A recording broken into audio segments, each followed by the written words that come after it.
Hi guys, I can't find my memory card right now, so that's why I'm recording on iSight. I would love to use my beautiful camera, but I can't because, yeah, I lost my memory card.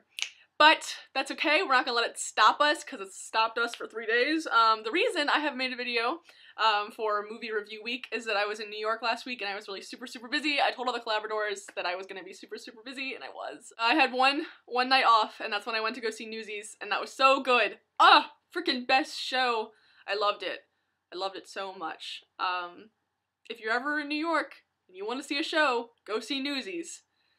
The costumes were so good, and the actors and the singing and this whole, oh my god, and the choreography was so good. Oh gosh, I'm still like marveling in all of it. But yeah, please disregard the terrible quality of this video and let's just talk about a movie that I saw recently. Okay, so I figured since most of you guys have Netflix accounts and most of you guys are on Tumblr and you guys know how to get access to a Netflix account, that I would do a movie that I saw on Netflix, which was recently a movie called The Future. And it was directed by Miranda July, and she was also the star of it along with Hamish Linklater. That's a great name. That's star power.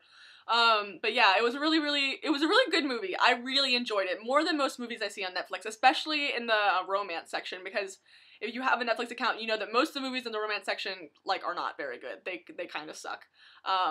That's not to say all of them do, but a lot of them do. But this movie was really different. It wasn't like a cutesy, like, indie movie. Like, I mean, when you look at like the promos for it and like the preview, you might think that, but it's really not. It was really good. It's about like this woman and this guy, and they're having like relationship problems, and there's like this subplot where they're like adopting a cat named Pawpaw, and this ends up being a really nice subplot for the entire movie because it's kind of unpredictable and it's kind of like artsy in the sense that the story of like Pawpaw is told from the perspective of Pawpaw.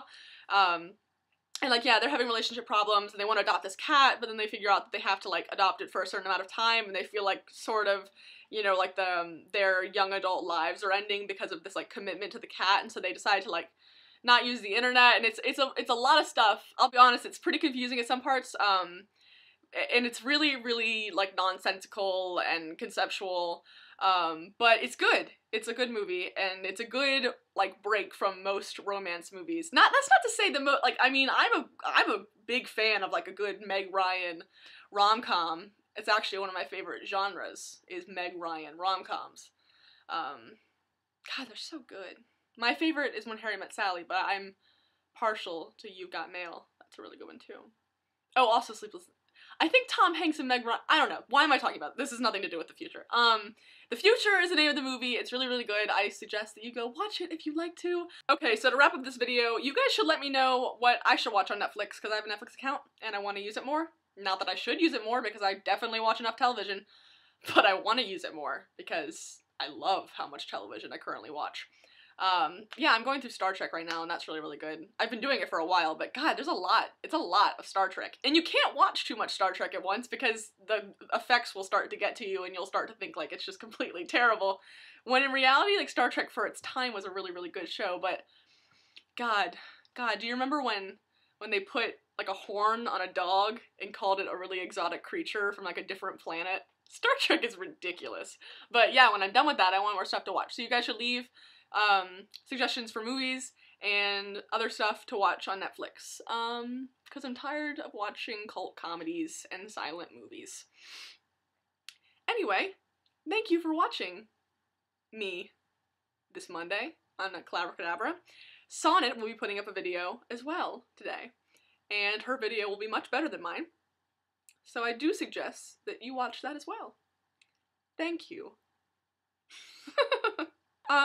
Yeah, I wish I had more to say, but I really don't. So, thank you guys. Calabracadabra!